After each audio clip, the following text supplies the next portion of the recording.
what a weekend this is. Premier League dogfight at the bottom, Leeds scrapping for points tomorrow on TalkSport, and Forest later on TalkSport 2.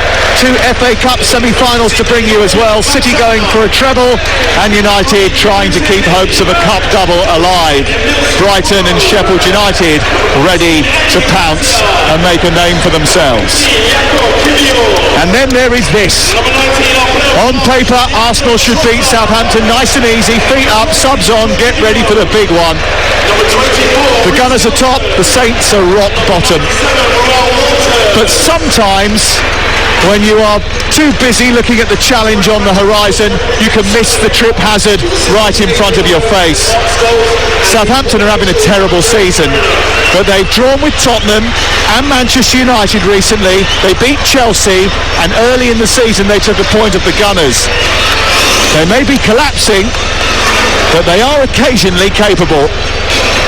Arsenal must be ruthless, because Wednesday will become pointless if they can't beat Ruben's rabble. Here's the team news. Arsenal, who can guarantee a Champions League place with a victory tonight, have Ramsdale in goal, White holding Gabriel and Zinchenko, Thomas Partey holding with Vieira in Xhaka alongside Ødegaard in that advanced midfield position, Saka and Martinelli on the flanks, Jesus up top for Arsenal, who go into a huddle in their red shirts with white sleeves away to our left, and in their change kit of turquoise, Southampton, who have lost 14 of the last 19, have Bazunu in goal, Walker-Peters, Bednarak, Bella Kotchap and Perot, Ward-Prowse and Lavia in midfield with Walcott and El Yunusi on the flanks, Alcaraz and Armstrong up top. Our referee is Simon Hooper, our VAR is Peter Banks.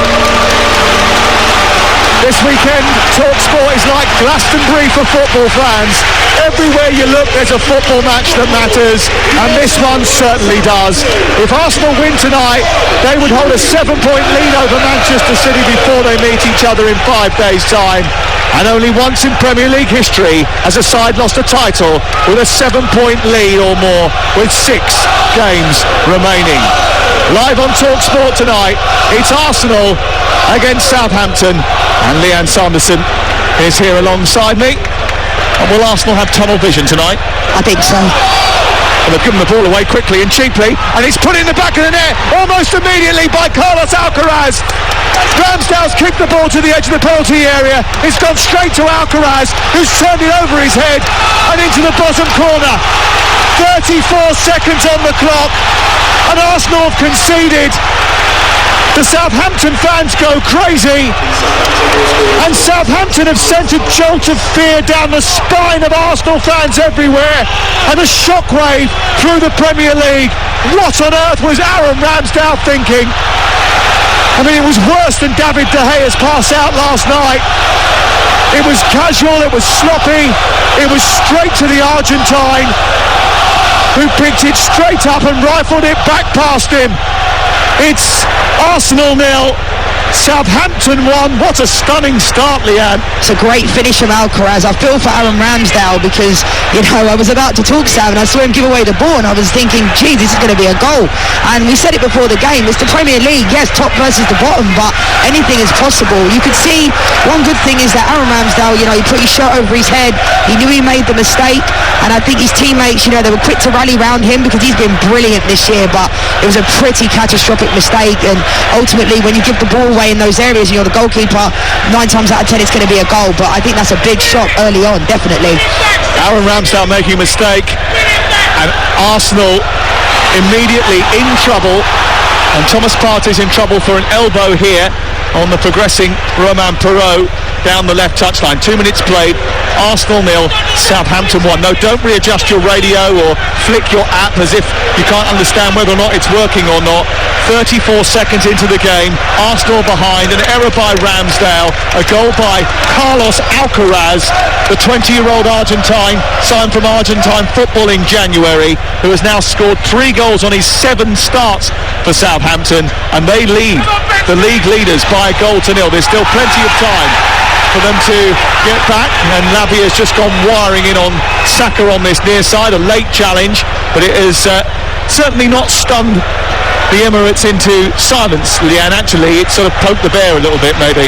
No, it hasn't. And we've seen Arsenal this year go behind against Fulham, Manchester United, when Eddie Nketiah scored that goal in the 92nd minute. This is a different Arsenal team this year. And when people say, is there such thing as scoring too early? I think depending on which team you are, there is. Because obviously we saw it with Bournemouth. They scored pretty similar time and caught them off guard. And sometimes it can be too early when you don't have the quality within their team. But Southampton started this game amazingly well.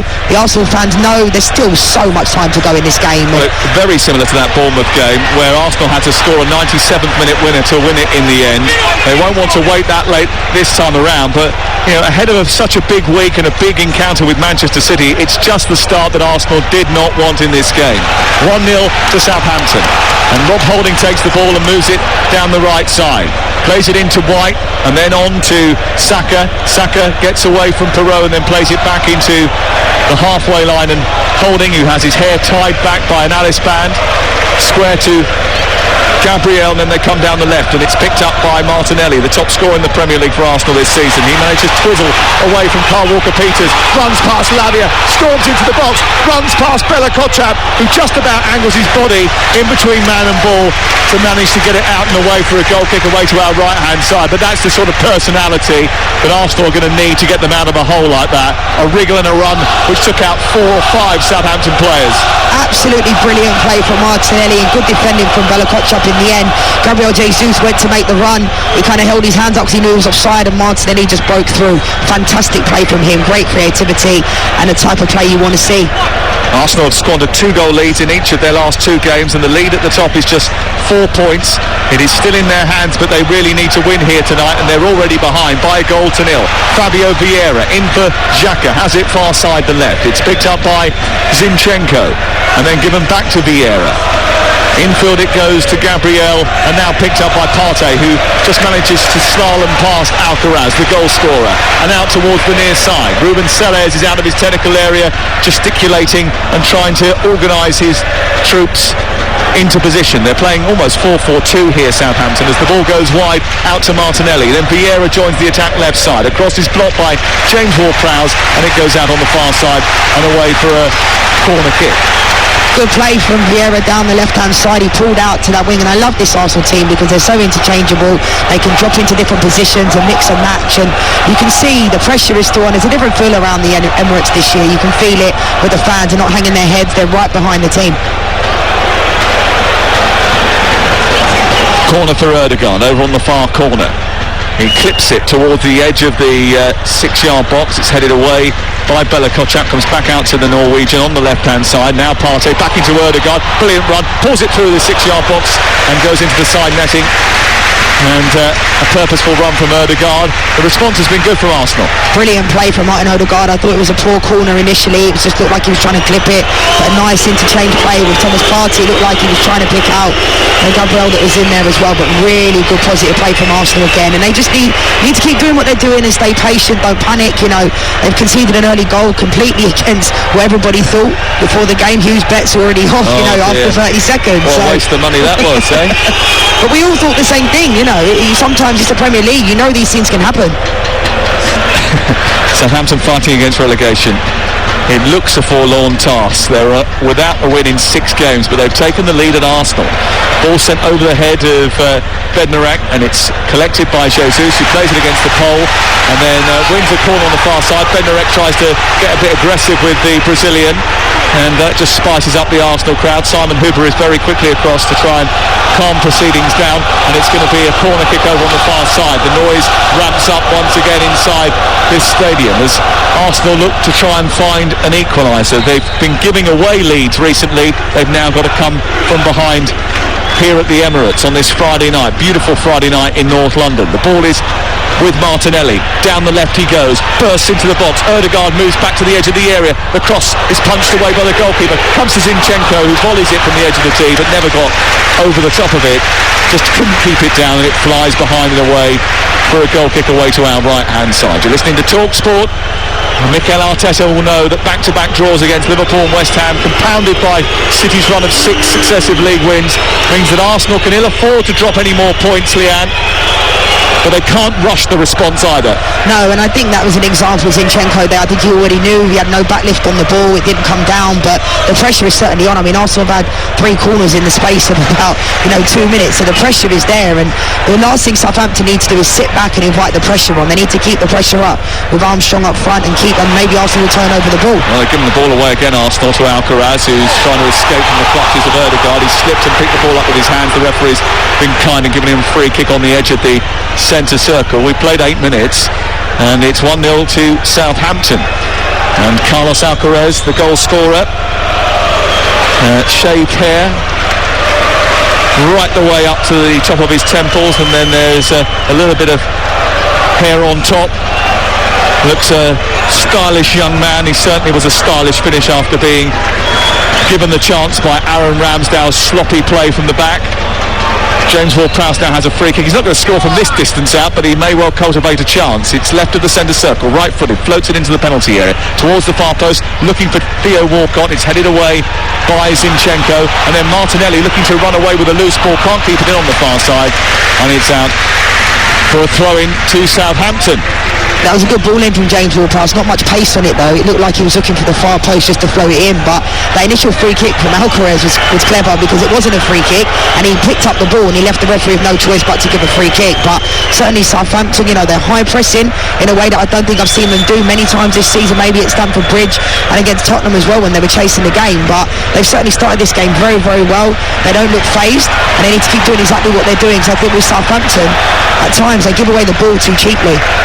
Zunu kicks clear, and that is the plan, isn't it? Kick clear, get it up towards Armstrong and Theo Walcott and El Yunusi, and then try and build off the platform from there. And they're playing out on the right-hand side with Walker-Peters into El Yunusi, who sends it wide to Ward-Prowse. Walker-Peters back to El Yunusi, and then on to Ward-Prowse, who travels with the ball, plays it centrally to Alcaraz, who just drops deep in behind the Arsenal midfield and gives it back to the captain, James Ward-Prowse. This is Talk Sport, live on a Friday night. We're at the Emirates Stadium in North London, and Arsenal, who have been terrific here all campaign, they've only lost once, that was to Manchester City, are behind.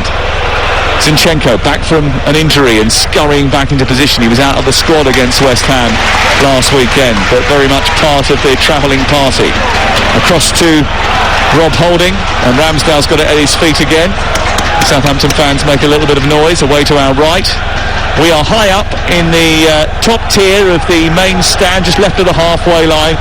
We've got Arsenal fans within touching distance of us behind us here tonight, and they are providing a decent soundtrack, and it's a wonderful view here on a brilliant stadium. The sloping roof, you can get glimpses of the light blue sky in between the roof and the back row of the seats in each of the corners. It's a wonderful evening in London. Saka trying to scurry away from Perraud, is held back by Romain Perraud, the Frenchman. It's a free kick 5 yards inside opposition territory. If Perraud cannot get any tighter to become Saka if he tried, that's obviously something he's going to have to do, but if he keeps getting so tight, maybe Saka will end up turning him and spinning him in the end. But you can see a couple of opportunities Southampton have had with Bazunu looking in the channels to Theo Walcott and Alcaraz. You can see that's a tactic they're going to look to try, because Arsenal do look a little bit rattled right now, but they also look like they have great intent. Every time the ball goes out of play, Gabriel Jesus is chasing it down, looking to get it back in play, because they realise the magnitude of this game. El Yunusi is over on the right-hand side into Walcott, long sleeve blue shirt on, sends it back wide to Carl Walker-Peters, and that early momentum after the goal from Southampton that Arsenal was starting to build up has just sort of dissipated, and Southampton trying to get a bit more feel for the ball. Saka goes across and wires into a challenge on Perraud, who dawdled in his left full-back position, and Saka came across, played it against him. It's out for a throw to Arsenal, high up inside Southampton territory, wide on the right. White throws it into Ødegaard, tries to lay it back to White, who's been quite progressive in the last few weeks. He's come up with a couple of assists and a couple of goals in his last 6 Premier League games, Ben White. Ball out wide towards the left. Martinelli taking on Walker-Peters now. Goes to go on the outside, then goes back to Zinchenko. Zinchenko's got Vieira in front of him. Back out wide it goes into Martinelli. He skins Walker-Peters, gets to the byline, pulls it back, looking for Ødegaard, away by Lavia and out to the far side. He's rapid, that Martinelli fella, and he's got the beating of Carl Walker-Peters. Great play from Martinelli, fantastic. Jesus onto Vieira, who's on the underlap, scoops the ball towards the far post, looking for Ben White, cracks it against the head of Adam Armstrong, and there might have been a foul inside the penalty area before that came off the back of Armstrong, and it goes out for a free kick to Southampton away to our right. That was a bit better. Good play again from Arsenal, fantastic, good creativity from Zinchenko to scoop the ball to Martinelli. He tried to pick out Ødegaard, and in the end it just got cut out in the end, and then it fell to Ben White, and it was a good ricochet and it was a deflection. But Arsenal was certainly coming at it. You know, Barodi's getting so tight to Bukayo Saka down this right hand side, and maybe they need to mix it up a little bit, Arsenal, and stop forcing that down this side, because it's almost playing into Southampton's hands. You can see Bazunu, the Arsenal fans are booing because he's taking forever, you know, to get rid of the ball, but he doesn't have to hurry up at this moment in time. He's not going to. It's not very often that Southampton have found themselves leading by a goal to nil, one of the top half teams. Here is Ødegaard playing the ball in field for Vieira. It's broken down and bounced to Alcaraz. Alcaraz to Theo Walcott, who's in behind. He shoots it to the far corner. He's got beyond Gabriel and scored. Theo Walcott back to haunt Arsenal and steer Southampton into a 2-goal lead after just 14 minutes. What on earth is happening at the Emirates Stadium? Arsenal have been cut open after gifting a goal in the first minute to the Saints. All of a sudden, they've been cut open by the bottom team in the Premier League, and it's 2-0 to Southampton. Zinchenko is getting his team in a huddle. He's dragging them all into the centre circle to add a bit of composure to them, but they're losing their heads here. This is absolutely incredible, honestly. There's very few times in my footballing career and life that I've been shocked, but I'm actually stunned by this. I mean, fair play to Southampton. I think organisationally in the middle of the park, that ball was turned over by Thomas Partey. You know, Ødegaard looked to play it and Alcaraz broke with it. It's a great ball through, and we know Theo Walcott's pace. I do think that Gabriel got caught a bit square on. Rob Holding was quite far away from him, and fair play to Theo Walcott, because it's a fantastic finish, brilliant finish, and you could see he almost was begrudging putting it in the back of the net in a weird way, and didn't even celebrate. You know, he spent so many years here, over 10 years at Arsenal, 150th appearance here today, you said, Sam, and wow, that is a shock, massive shock. He once told me that he got irked being an Arsenal player when the club around him seemed to accept that fourth place was okay. We talked about them finishing second one year. Here is Jesus though, looking for Martinelli inside the area. Before he could take his shot away, Ward-Prowse nabbed it and cleared it away. Yeah, he once told me during that year they finished second to Leicester, but there was no big inquest because it'd become a culture at the club that they were happy to finish fourth. Well, that's certainly not the culture now. They want to win the league, and he may just have helped stop them from doing so. Yeah, it's incredible, but you've got to give Southampton credit. We all wrote them off before the game. You know, we said it was almost impossible to take a miracle, but they've come here, they've been fearless. You know, Lavia and Ward-Prowse in the middle of the park. Well, been brilliant. Maybe we got it wrong. Maybe it wasn't a miracle that Southampton needed. Maybe it was a meltdown. Yeah, definitely. I mean, you could see Zinchenko's leadership. As soon as they conceded that goal, brought them into the centre circle. I'm not a big fan of when everybody huddles all the time, but I think it was necessary because they need to keep their heads. What's great to hear now, this Emirates is different this year.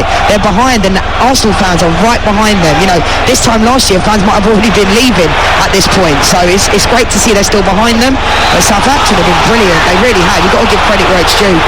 You are listening to Arsenal 0, Southampton 2 on TalkSport with Now Sports, and don't forget, with Now Sports you can stream all the Sky Sports action like Arsenal Southampton live right now for $11.99, no contract. Search Now Sports. Wow, just wow. What a weekend we've got for you on TalkSport over the course of the next 48 hours or so. Fulham leads tomorrow 12:30. At the same time, Chelsea against Barcelona in the Women's Champions League semi-final first leg. Leanne will be there for that one as well. Liverpool Nottingham Forest is in the Premier League, 3 o'clock, not on TV, only on TalkSport 2. And then Manchester City against Sheffield United in the FA Cup semi-final at 4:45 tomorrow. That's just Saturday, by the way. It's like the pyramid stage, isn't it? It's incredible, so much football, what a dream, eh? Sunday we've got Brighton against Manchester United. And then on Tuesday night, Wolves against Crystal Palace, Aston Villa, Fulham and Leeds against Leicester. They're all on TalkSport. You might need our app, download it. You can switch between the two stations. Here is Ødegaard back to Holding, and Holding floats the ball high and wide and out to the right-hand side, looking for Saka. They need a response before half-time here, Arsenal. Saka dives infield, nudges the ball onto Ødegaard, left edge of the area, spreads it wide to Zinchenko. Zinchenko now looks to try and take on El Yunusi. A low ball in towards the far post, flashes through the 6-yard area. Martinelli doesn't finish it off. Now Zinchenko's going balmy because he thinks it took a deflection, and he might have been a handball, he's suggesting, as that ball flashed through the penalty area. What did you see? I love Zinchenko's passion, but I don't think that took a deflection. I think I'll have to see it again, but from what I could see, it didn't seem to take a deflection. It was a fantastic ball into the box, and you could see Martinelli there on the back post and Saka. Don't think it takes a deflection. Yeah, it certainly wasn't a handball. I don't think it took a deflection. I like his passion, but sometimes I think it's a bit misplaced and a bit turned up to the top of the spectrum before it really needs to. Talking of passion, fair? No, I don't agree with that. So getting that excited about that deflection, was that a overreaction? Well, they're losing 2-0 at home, and he knows the magnitude of it. You know, you saw when they played against City at the Etihad what it still means. It's like he's played for this club for years. You can feel it. But talking of passion, people talk about Mikel Arteta being animated on the sideline. Ruben Sellers has literally kicked every single ball. It's probably the least animated I've seen Mikel Arteta, and I love it when managers are like that. I know there's a lot to be said. People saying, "Oh, it's too much." For me, it's never too much. But Ruben Sellers has not sat down once. You're a bit spicy though, aren't you? So you like the spice. You like people to bring the spice. I mean, you don't want people just standing there. The managers can't really win, can they? Or the players. If they don't show enough passion, everyone says they don't care and they show too much. I wouldn't want to be a fourth official down there tonight. Well, Mikel Arteta, he looks shell-shocked. Yeah, well, I think everyone in here is shell-shocked as well. It's 2-0 to Southampton. You're listening to TalkSport. Mikel Arteta did say before the game that there would be twists and there would be turns. Didn't think it would be like this, though. Here's Ødegaard down the right side, looking for Saka, who might be able to inspire a response. He goes into the penalty area, gets to the byline, produces a cross in towards the far street, volleyed by Martinelli and into the back of the net, and Arsenal back in the game, and there's the response. Gabriel Martinelli with a volley just short of the 6-yard box after brilliant work from Saka, and it's 2-1. Absolutely brilliant play from Bukayo Saka down this right-hand side. It's probably the first time that Peru allowed him to get on the ball, plays a great ball in, and Martinelli is there. It's great movement, great ball from Ødegaard as well to open up the space. But this is what Arsenal can do. You switch off for 1 second and they'll cut you open. But as soon as they scored, Zinchenko went to Rob Holding and said to them about being organised during these moments. And there's another huddle going on. Southampton are now having a huddle. Yeah, I mean, anything you can do, we can do better, I guess. But I don't think Southampton need to panic. But this Arsenal team, the moment you switch off for a second, but the intensity in here is incredible. It really is. Like, what a game! What a game! The electricity that's flowing through this stadium right now is dangerous. It's a high voltage game and a high voltage atmosphere. It's charged, just say that, it is charged. And when the goal went in, Mikel Arteta, who had been pretty static, turned and flexed his muscles and screamed "Vamos!" at the top of his voice.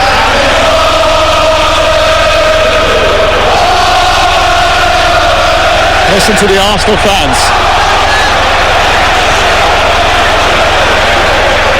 Here is Ødegaard, inside opposition territory, guiding the ball back towards Partey. Ødegaard's picked it up again after Walcott made a mistake. Southampton went into a 2-goal lead. Arsenal have given away 2-goal leads in the last couple of weeks. Now they're trying to chase one down. They're back on the scoreboard thanks to Martinelli, who has equalled Roberto Firmino and Gabriel Jesus' record of 15 goals in a Premier League season by a Brazilian, with that volley from about 7 yards out. And Arsenal now will feel as if they can get another one before half-time and then turn the tide. Definitely, they've got momentum right now. You can feel it. Even when they were 2-0 down, they were chasing down every ball. Even Zinchenko was appealing for a deflection, and it was nowhere near it. But that's the type of leadership that you need. The players having that passion. You can feel what it means. And the resilience to come back, but they're not back yet. Still 2-1 to Southampton. Saka down the right side, into Ødegaard. Back out wide to Ben White. A low ball into the near post, steered high into the air by Bella Kotchap. It bounces off the head of Roman Perrault, and it's out on the near side and away for a throw-in. It's tossed in by Ødegaard quickly to Rob Holding, and then back across the pitch it goes to Gabriel, who's just in front of the centre circle. Deafening, absolutely deafening now. It's cacophonous inside this stadium. You can barely hear yourself think. The ball's played in towards the middle of the Southampton half, controlled by Gabriel Jesus, who works it out towards the far side, into Zinchenko. Back it goes to halfway, and then he turns the ball back out towards the left-hand side, and hugging the touchline is Martinelli. He scoops it over the top to Jesus, who with his back to goal tries to turn. A lovely little quad turn to get away from Bella Kotchap. He's still got the ball, was being held up there. Referee says no play on, and then Southampton look to release the ball up to El Yunusi. Zinchenko stands in the way. Martinelli comes across. It's played off Southampton player, and it's thrown in by Martinelli, and the referee's given it the other way. I'm not sure it was actually. I thought it was an Arsenal throw. Hold on. Southampton have now relinquished the throw, and the linesman, I think, has advised the referee it was a Arsenal throw, and it's now with them again.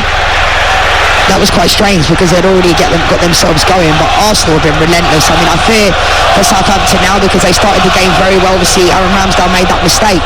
Jesus in behind, and the goalkeeper didn't know whether he was coming or going. Jesus puts it through the 6-yard box. There's no one there to finish it off, and an offside flag is up against the Brazilian anyway. It wouldn't have counted, and it's going to be a free kick away to our right. And we can just pause for breath for a second, Leah, because Simon Hooper just explains to James Ward-Prowse, who's in his face, saying, why didn't you get the flag out earlier? Well, it wasn't a clear offside.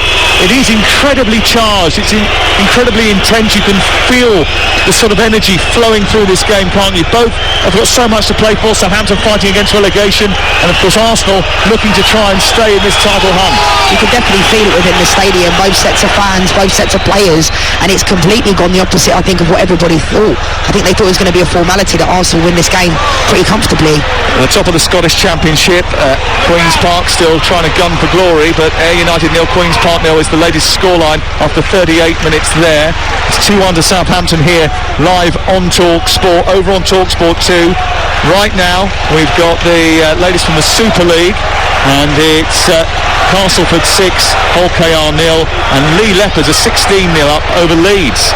Here on this left-hand side, the ball is with Perrault. Deep towards the far post it goes. El Yunusi's got a free header. It's spooned away by Ramsdale. Overhead kick by Alcaraz, and tipped over the top by Ramsdale. An athletic save by Aaron Ramsdale. He needed to make a double stop there. El Yunusi had far too much room to get that header in. I don't know what Gabriel was doing, and when it spooned up off Aaron Ramsey, Alcaraz reacted really quickly, and Ramsdale had to push it high up over the bar. That was a great second save from Aaron Ramsdale, but I'm not quite sure what Rob Holding and Gabriel were doing. Elyounoussi got in between them, and it looked like it was going to be a pretty comfortable save in the end. But definitely, every time Southampton go forward, they look really dangerous, which is quite worrying for Arsenal, because I feel like Arsenal have definitely got the momentum, but they seem to be going through Arsenal really quickly. Maybe Saliba, people talk about how much they're missing him, and you can see it tonight. Here is the corner from Ward-Prowse, punched away by Ramsdale, headed forward by Bednarek, and then Marseille's not going to be able to escape because the ball was released to halfway, but Ward-Prowse is going to get there first. Coming forward again, Perrault down the right, Walcott to the edge of the area, Partey, poor and casual, gives it to Ward-Prowse, who delivers across to the far post, headed down by Alcaraz into the area. Saka's got to be careful here. He comes away with the ball. He's dragged back by Alcaraz. That's going to be a yellow card. What I'm seeing right now, Sam, is that Fabio Vieira, the game seems to be just bypassing him.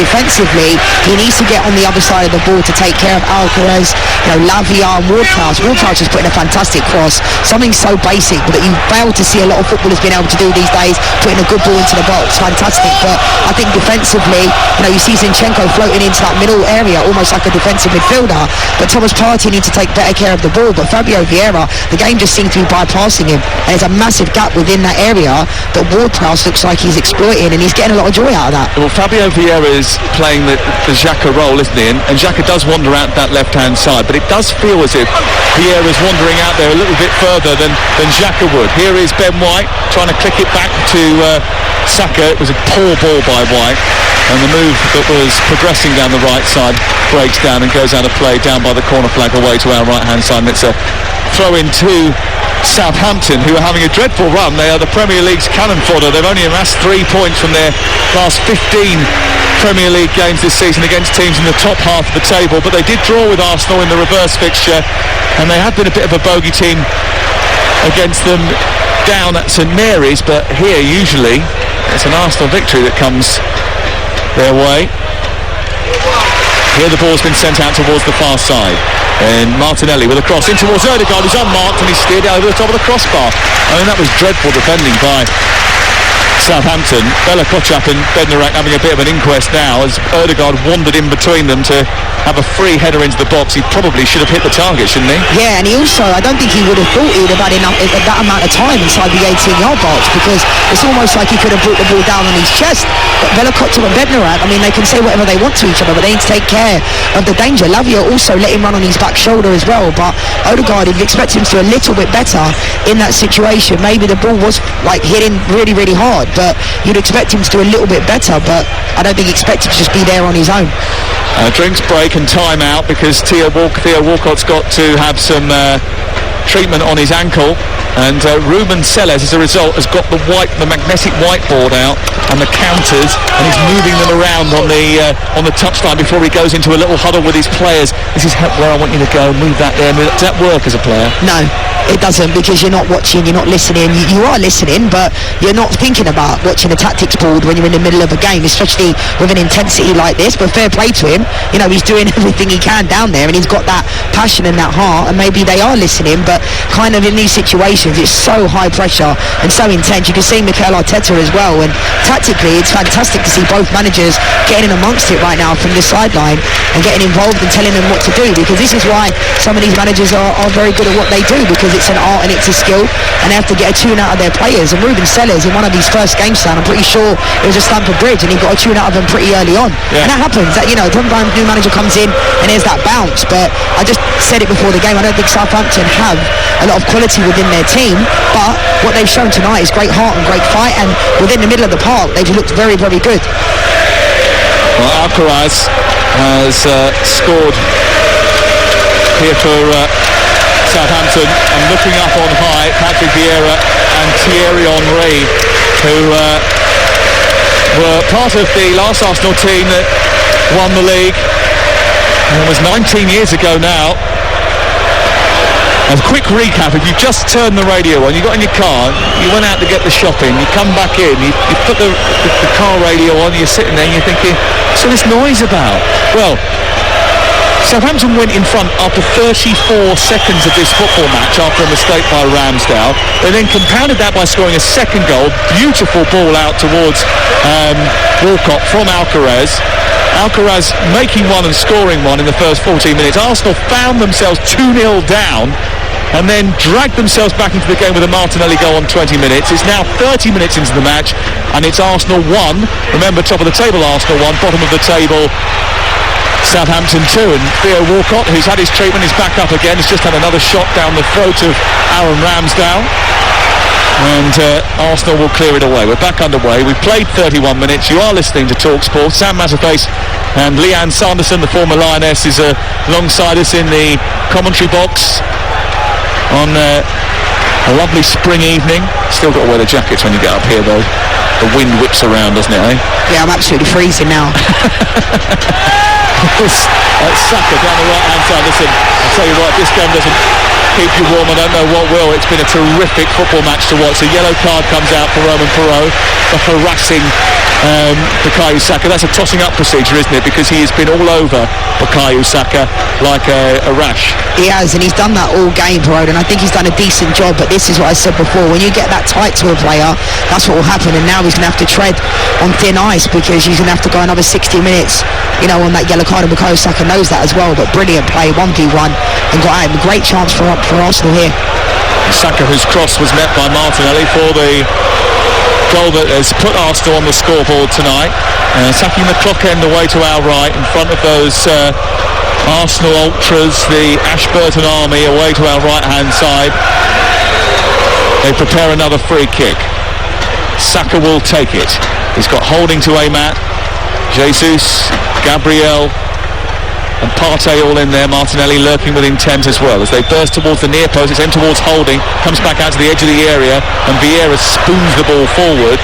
Saka is onside, he gets hold of it, sends it back with interest to the far post, comes towards Partey, sets it up for Martinelli, left for Vieira, takes a touch this time, tries to curl it to the far corner, didn't really have enough on it, didn't look confident at any stage during that move, Fabio Vieira.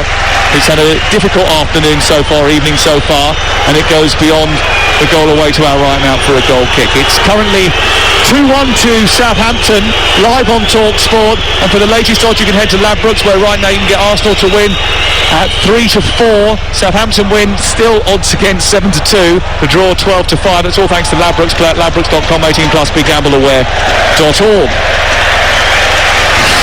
Fabio Vieira's had a pretty poor game, and these things happen, some days it's just not your day, but ultimately he needs to be better. I think when he's getting the ball, he's in the wrong position, he's going out to the left a lot, he's in the central areas, he's not really doing his defensive responsibilities, so he needs to find a way, because Arsenal can't afford to have any passengers in games like this. And I think defensively Arsenal have looked quite shaky at the back tonight, and a lot of people can speak about Saliba, but Rob Holding and Gabriel don't look like their partnership really, they don't seem to know where each other is when the ball's on the other end, so we'll have to wait and see what happens with that. But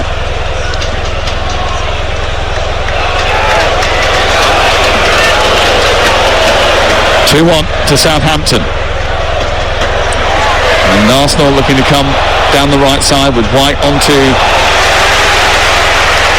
Jesus, who tosses the ball in towards the edge of the 18-yard box. It's cleared away by Lavia, back forward again by Partey. They've just been squeezed up on the right-hand side, Southampton, into their left full-back position. Arsenal just making sure there are numbers there, covering any exit routes for Southampton to try and spring a counter-attack.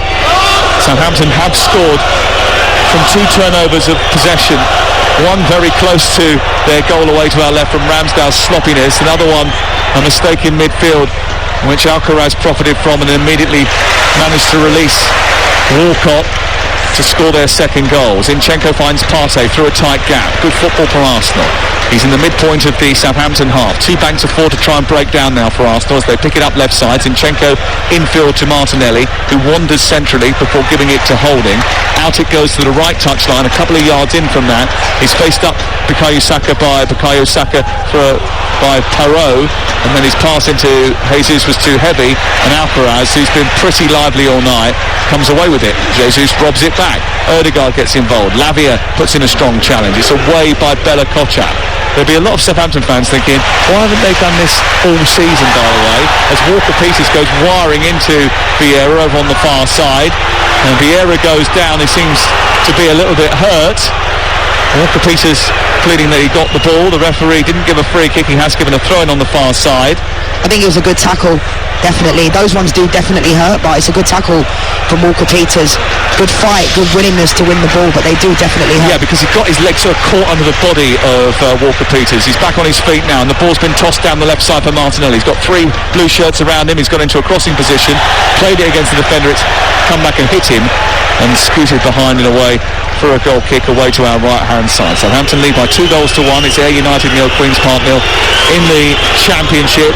On TalkSport 2, lots of Super League action for you this evening. The scorelines: Castleford Tigers 6, OKR without a score so far. There's no score for Leeds Rhinos away at Lee Leopards either, and Lee Leopards put 16 points on the board already today.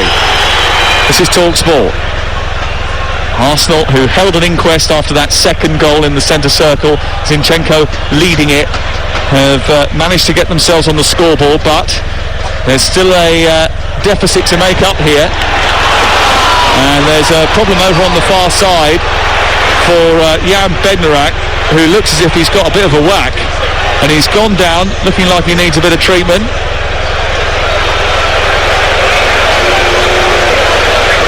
Lavia encouraging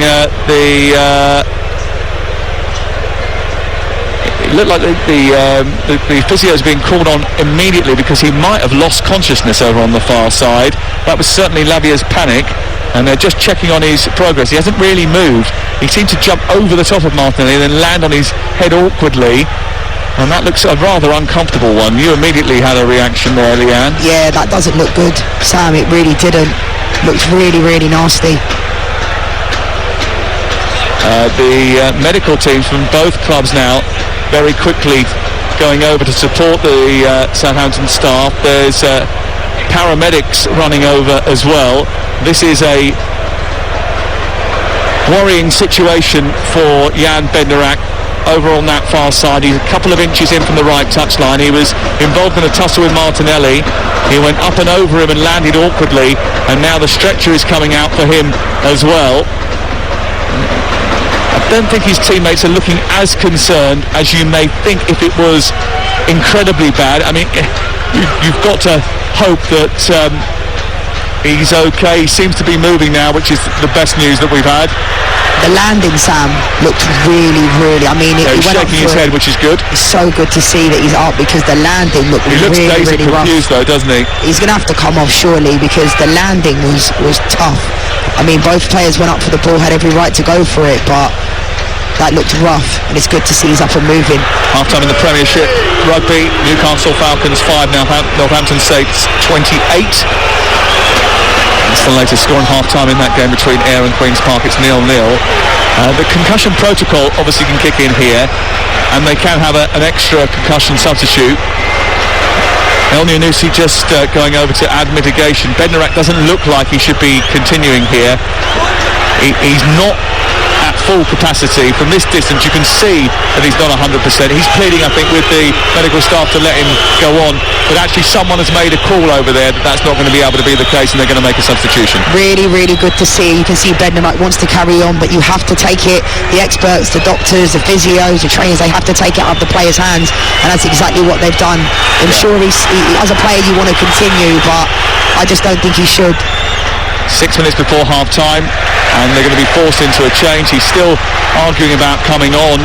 James Ward-Prowse is filling in at centre-half, and Duya Chaleta-Sarr is struggling to get his tracksuit bottoms off as he's been asked to go out there and fill that gap left by Jan Bednarak, who's still asking to go back on. He's being restrained now by the medical staff, who are forcing him to stay off the pitch. Here is Elyounoussi. Out wide it goes towards Theo Walcott. Walcott comes in towards the near side of the centre circle, and then a foul is given against Zinchenko. It's going to be a free kick on halfway. They're still arguing over on that far side. Bednarak wants to come on. He's pleading to let him go on. The Arsenal doctor is over there trying to explain to him that it's not a good idea. This is not just the Southampton staff saying this. Even Theo Walcott now has gone over and said, look, you've got to go off. I think he lost consciousness. He did. And I think as a result of that, you can't take any chances, and Southampton have just got Chaleta-Sarr onto the pitch so that Bednarak has to take it. Look, I mean, that was a sickening blow. I mean, he went up and over the top of Martinelli, landed on his head. It's just prudent to take him off and get him checked out. It's so difficult as well, because fair play to Bednarak showing that fight for wanting to stay on the field of play, but no, I think that was good from it's difficult because they were restraining him, weren't they? Yeah, well done to the medical staff for taking a stand. Chaleta-Sarr immediately into the thick of the action, goes sliding over towards the far side. Haven't seen enough of him. He's a Croatian international, this boy. He's no mug. He's certainly a very established international footballer, and I think Southampton fans have been slightly surprised they haven't seen as much of him as maybe they were expecting. You're listening to Arsenal 1, Southampton 2, 4 minutes to go before half-time on TalkSport with Car Finance 24/7. Search Car Finance 24/7 today. Martinelli looking for an equaliser down the left-hand side. Across goes Walker-Peters to try and hold him off, but Martinelli's too strong. shrugs him off, and it's a free kick and a yellow card. So both the fullbacks have now been booked. And that's because Arsenal was certainly putting the pressure on even when they were 2-0 down. Perraud and Kyle Walker-Peters have had their work cut out down the left and the right, and it is a free kick and it is a foul, and he got the wrong side of him. And fair play to Martinelli, he's looked bright tonight. Baker Others will bring you game day tomorrow from 11 o'clock. Fulham against Leeds kicks off at 12:30. At the same time over on TalkSport 2, Chelsea against Barcelona in the Women's Champions League. Ruben Selles and Jan Bednarek are having a row on the touchline still, but he's been told by the manager to go down the tunnel and get himself checked out. He was on loan and surplus to requirements under Ralph Hasenhuttl earlier in the campaign, but he's determined to play a pivotal role as they look to try and drag themselves to survival. They're 2-1 up away at Arsenal. If they can maintain that scoreline, they'll have every chance. Free kick over on the far side though for Arsenal, who is in search of an equaliser. 3 minutes to go before the break. It's taken by Martinelli, whipped towards the far post, and it went straight across the face of goal. And then I don't know if it kissed the outside of the post or not. Bazunu seemed to think that it was going well wide. From this angle, we couldn't exactly judge it. It wasn't that far wide. He definitely wasn't going for goal either. He's trying to, he had good pace on the ball, but just overhit it. But again, Arsenal are really mounting the pressure. They're going to want to get another one before half-time. Coming out of this game, if they were to draw this game, that would be a pretty bad result for Arsenal in this run to win the title. It will be. So in the second half, they don't score again, they're going to need to get 2, which will be more difficult. They can definitely do it. They have the quality, but it'll be more of a difficult job. Well, if Arsenal were to lose tonight, City can afford to draw on Wednesday night and still have the title in their own hands. If Arsenal draw tonight, City can afford to draw on Wednesday night and still have the title in their own hands, because the gap would be 5 points with City having 2 games in hand. Yeah, I still can't see Arsenal losing this game. I can't see it. I could be wrong, but I can't see it. But then again, none of us saw Southampton going 2-0 up, so it's the Premier League, anything can happen. But especially not Wozencroft, eh? Here is Walcott down the right side, motoring towards the edge of the penalty area. He's shepherded out towards the far touchline by Partey, and it goes out for a throwing down by the corner flag. I think everybody thought that this was an Arsenal victory in the making. It hasn't turned out like that at all. And Southampton struck twice in the first 15 minutes. Arsenal have been trying to fight back, but they've got a second wind, Southampton, as well. They've looked a little bit sturdier. Yes, they've killed the game in certain moments, haven't they, and just added a little bit of the dark arts by slowing the game down, etc., etc., but they've suffered a big injury as well to Jan Bednarek. There was a time where the momentum was definitely with Arsenal, but it seems to have just levelled out a little bit here for whatever reason. And it'll be interesting because I can't see the scoreline staying this way, but could you imagine if Joe Walcott ends up scoring the winning goal, that kind of puts Arsenal not out of the title race, but mathematically, it's in City's hands. So I think Southampton have done a good job tonight, probably played the best I've seen them play in a really long time, but I can't see them winning this still. I think Arsenal have just got too much. Partey on halfway to Ødegaard and then back again. 20 seconds before the 45 minutes are up. It's a poor ball out of defence by Holding, but it's won back by Vieira, and he sent Martinelli away down the left-hand side, trying to square it. Joleta Shah is there, and it's out on the far side and away for a corner kick to Arsenal. There's a bit of rough and tumble going on inside the penalty area. Martinelli, I think, was a little bit eager and just pushed the ball a little bit too far in front of him there. He's got incredible pace. He's been brilliant this half, Martinelli. He always looks dangerous every time he gets the ball. As Len Goodman would say, 7 additional minutes at the end of the first half.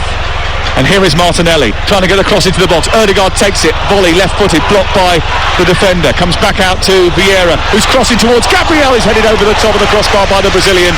Only a yard over the top by Gabriel, who got up high and tried to head the ball down and into the Southampton net. It was a delicate little cross from Vieira, flipped towards the edge of the 6-yard box, and the back stick rising highest and heading the ball goalwards was Gabriel. I think Holding actually got in his way a little bit there, and it goes over the top of the bar, and it remains 2-1 to Southampton. Yeah, good ball from Vieira. It almost did look like Holding got in Gabriel's way, but it looked like Gabriel also leapt a little bit too soon. But again, good positive play. There's 7 additional minutes, so they've still got time to grab another one before this half. But Southampton, credit to them, I think, in the midfield, they've done brilliantly well. They've taken care of Ødegaard. He's had a relatively quiet game.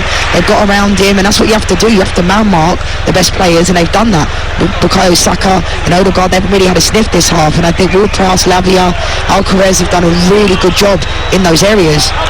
Adam Catterall and Carlton Cole at this moment in time are sitting watching the action back in the TalkSport studios thinking this is going to be the easiest sports bar we've ever done. 03717 223344, 10 o'clock open for business with your calls. Adam and Carlton, Sports Bar Weekender will be open for business, whatever your persuasion. Gabriel gives the ball away to Southampton. We're in the second of 7 minutes of added time at the end of the first half. Alcaraz wants a foul on the edge of the area. I was surprised he didn't get it. Arsenal escape and Saka goes up to halfway. He's got Jesus in the centre waiting for a bent ball. He plays it down the right channel. Oh, Bazuna, what was he doing? He came too far. Eventually dished about, managed to get back in front of Jesus and narrowed the angle, but he wasn't sure of himself there, the young goalkeeper. Yeah, Bazuna almost got caught in no man's land and made it easy for Jesus, but fair play to him, he got rid of it in the end. A nice little ball from Bukayo Saka down the channel and Bazuna ended up getting there. Corner kick on the near side to be taken by Bukayo Saka. He's got 5 to aim at in the centre, make that 6 now with the arrival of Gabriel. Ben White in there. Martinelli lurking at the back stick. Just short of the 6-yard box is Ødegaard. The ball sent in left-footed by Saka towards the near post, flicked on by White, cleared off the line. Did it go over? The referee looks at his watch, says no it didn't, but it was very close I think, because Ben White got to that near post and with a brilliant flick on almost put Arsenal on level terms. That was close. What a clearance. That's an even better one from the right full-back position over the top of the Arsenal defence, and Theo Walcott is charging forward now. He's just had to check his run a little bit. Ødegaard's got back, and then Zinchenko has put it out over on the far side, but after wiring into Walker-Peters, that's a yellow card for Zinchenko. I actually think that was Alcaraz that cleared it off of the line. That was a fantastic flick from Ben White. It looked like it was over the line. Obviously they have goal line technology, but that was a fantastic clearance. I'd like to see a replay of that. Ben White getting towards that near post. It was a choreographed move actually, because Saka knew exactly where Ben White was going to go. He tossed it in towards that near post, a little flick on from White, and then coming round onto the goal line to help out his defence. It was indeed, and it was Alcaraz. I think it is Alcaraz. Yeah, it is. Wow. I said that, he's been brilliant. How good has he been? What a clearance. That was a goal all day long. Nothing gets to escape from Alcaraz. That's the best one you've ever done, Sam. Producer Izzy just giving me a glare, and the producer back in London just whispered rather kindly, it's a low bar. It's TalkSport. It's 10-9 on a Friday night, and Arsenal behind against Southampton by 2 goals to 1. Here's Partey charging forward, looking to try and feed Jesus. It's we're into the 5th minute of 7 added at the end of the first 45. Jesus has got it back again, helps it over the head of Lavia, taken down by Ødegaard, spread wide to the left, Zinchenko. Arsenal looking for an equaliser after going 2-0 down to Southampton early on. Martinelli back to Zinchenko once more, approaching the penalty area, goes back wide into the left wing position. Martinelli a little bit hesitant, goes back to Zinchenko again, infield it goes to Partey, and then all the way back to Gabriel to White. Vieira's popped up right side, he's flicked the ball into the near post, it's chested away by Bella Kotchap, and still Southampton can't get it clear. They take it to the left wing position, it's a poor clearance by Perrault. White squeezes back up and they're being pressed inside their own half here, Southampton, right at the end of the first 45 minutes. We're into the 6th added minute. Ball over far side, Zinchenko now moving down the left into the path of Martinelli. Zinchenko wants the return, gets it, gives it back to Martinelli, who cuts across into the central part of the Southampton half and then gives the ball away cheaply. Alcaraz up to Walcott, and then Alcaraz is now speeding forward down the right side. He's making a cross run from out to in, and then Walcott doesn't spot him and just takes the ball to safety over on the far side. I'm sort of caught in two minds as to why he didn't play it, and then I'm thinking, well, at least he protected possession and kept hold of the ball. What's your verdict? I think he should have played him. I know, they're trying to keep the ball and they're seeing the half out, but I thought he should have played Alcaraz in. He's been brilliant. Bella Kotchap down the left-hand side. Armstrong squares it into the 6-yard box. Alcaraz is lurking again, and Partey gets it clear. And now he just thumps it down the middle of the pitch, straight back to Southampton. Arsenal were always likely to feel the pressure. No Saliba in the last couple of games. He's missed the last 4 with the back injury. They've conceded 6 goals in the last 4 that he's been absent in. Make that now 8 goals in 5. They had kept clean sheets in 3 of the previous 4 before that injury. He is a major influence on them at the back. That's not the only reason, though. There is just a little bit of that getting to the end of the line mentality that has started to creep in over the last couple of weeks. Here's Saka trying to show the resilience and get them back in the game with a darting run down the right side. Delivers across the far post. Martinelli with a volley. Jesus is there. Comes back to him. Did it bounce off the body of Bella Kotchap or the hand? Arsenal are appealing. The play continues. Zinchenko's got it back. Left footed into the box. Another handball is called for. White with a volley. Half cleared by Southampton. Armstrong gets hold of it and volleys it to halfway, and that's the end of what has been an intoxicating, electric first 45 minutes in which Aaron Ramsdale gave away a goal inside 35 seconds. Alcaraz getting off the mark very quickly, putting Southampton in front. Theo Walcott doubled the advantage to make it 2-0 just before the 15-minute mark. Arsenal then tried to mount a response, and they did. Martinelli go on the score sheet, but they're not level yet. There is a hell of a lot of work to do, for Mikel Arteta at half-time. Sorry Saints are threatening to give themselves hope and dash Arsenal's. Who saw this coming? At the break, it's Arsenal 1, Southampton 2. Well, Leanne Sanderson is shaking her head. Explain to me why you're so puzzled. Because Alcaraz has been their best player, not only because he scored the goal defensively, he's been doing these roles and responsibilities, but it looks like they've gone into a back 5 from what I can see. But I don't know, I think Alcaraz has been their best player, I really do, so I'm really confused as to that one. I really am. Lianco is on and he goes straight into the heart of the defence, and as you were saying, it is a back 5 now for Southampton, who I think are anticipating a bit of an onslaught at the start of the second half. You're listening to TalkSport, and Arsenal have won 11 of their past 12 home league games versus teams that start the day bottom of the table, only dropping points in a goalless draw against Burnley in January 2022. But here's a statistic for you. Arsenal last faced a bottom side when on top of the table in December 1958. That was the last time they were top and they were playing a bottom team. It finished 2-1 to Aston Villa, a defeat. Yeah, my mum was born. It's 2-1 to Southampton. A very long time ago. Sorry, mum. History has a funny way of repeating itself.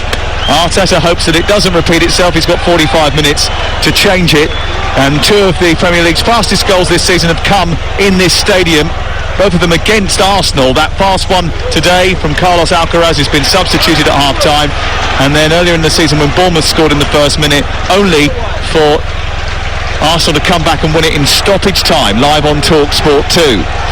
It's 2-1. I'll go through the 2 lineups in just a second. Arsenal shooting from right to left towards the North Bank in the second half in red shirts, white sleeves and white shorts. Lavia engages with Partey. It goes back to Holding, who tosses it forward down the left side. Martinelli does well. Vieira takes over left side of the area. Shut down by Ward-Prowse. He holds onto it. Zinchenko into the area down the left side on towards Jesus. It scoops into the air. Bazunu will catch this, and it's back in the arms of the Southampton goalkeeper. So Arsenal with Ramsdale in goal, White holding Gabriel and Zinchenko. Partey is holding Ødegaard and Vieira in midfield, with Martinelli and Saka on the wings and Jesus up top. Southampton, who have made a change, have Bazunu in goal, Walker-Peters. They have Charlotte Shah, Lianco, Bella Kotchap and Perot as the back 5. Then Walcott, Ward-Prowse, Lavia and El Yunusi, with Armstrong working up top, helped out by Walcott whenever he can get there from the right side.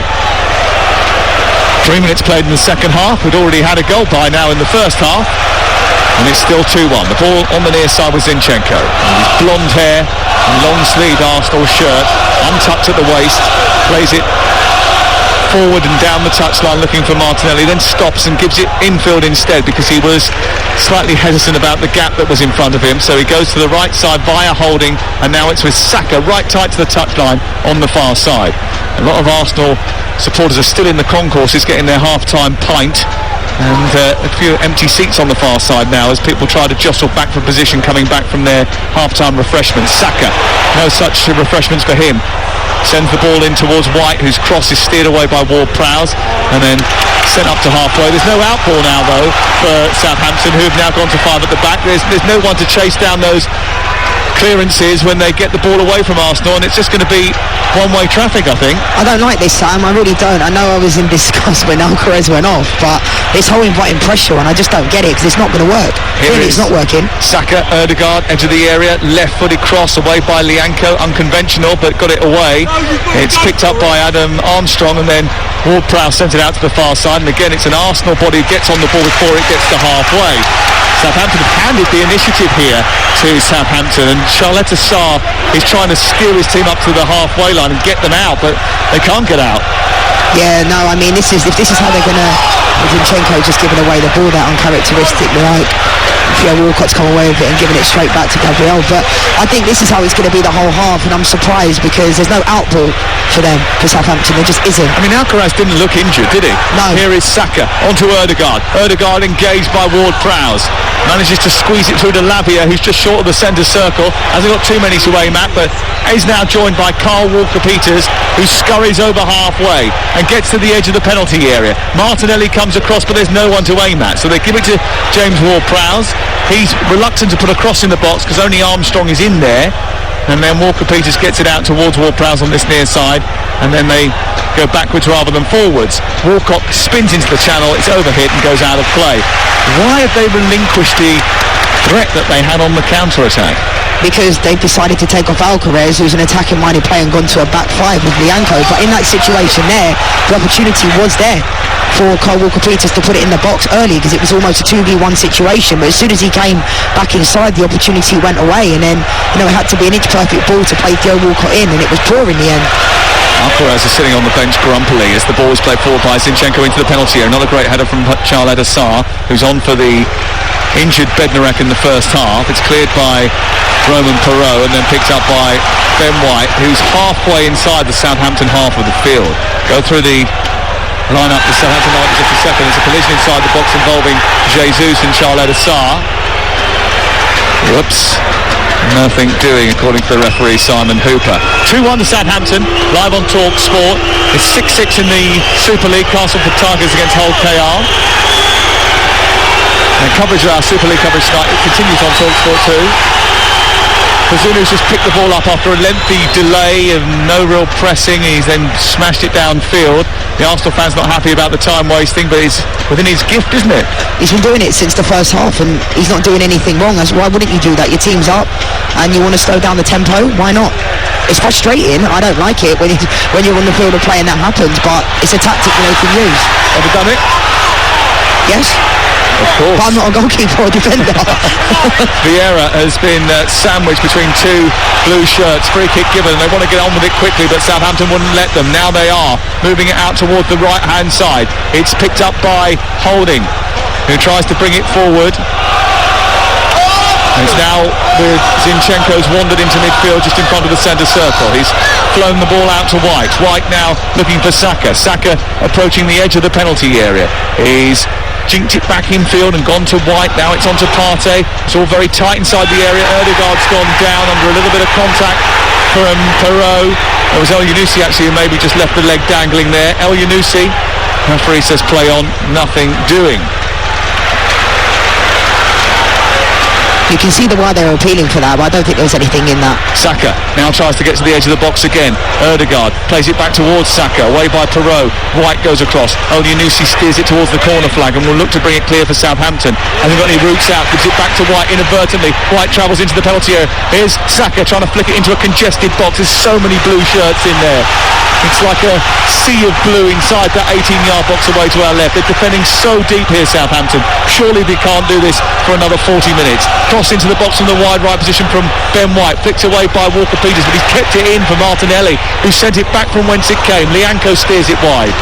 And it's away towards this near side and back with Gabriel. Forward it goes, into the path of Partey. Out wide to the left and Martinelli on towards Zinchenko, who's overhit it. It's gone behind and out for a goal kick. The Arsenal fans getting behind their team though. There's a few sort of groans of frustration, then immediately they reacted and tried to drag their team back into it. Yeah, I mean, if this is the type of tactics that Ruben Sellers wants, I'm going to question him. If this game, stays the way it is, and fair play to him, but the fact that they're inviting this amount of pressure in the way that they are, I can't quite get my head around it. They weren't really cruising in the first half, but they were winning the game. They looked like they had an outlet, they had an option up front, and now they're just, every time they get the ball in the back line, there's no option up front. 68% possession for Arsenal, whose fans are unhappy about Bazunu wasting time over the goal kick. 54 gone. It's Southampton 1, Arsenal 2. Arsenal won it back, sent it forward to Jesus. James Ward-Prowse wins it, and then it breaks down on halfway, and Zinchenko's got it once again for Arsenal, who are looking to get back into the game. They've had 14 shots, only 3 of them on target so far.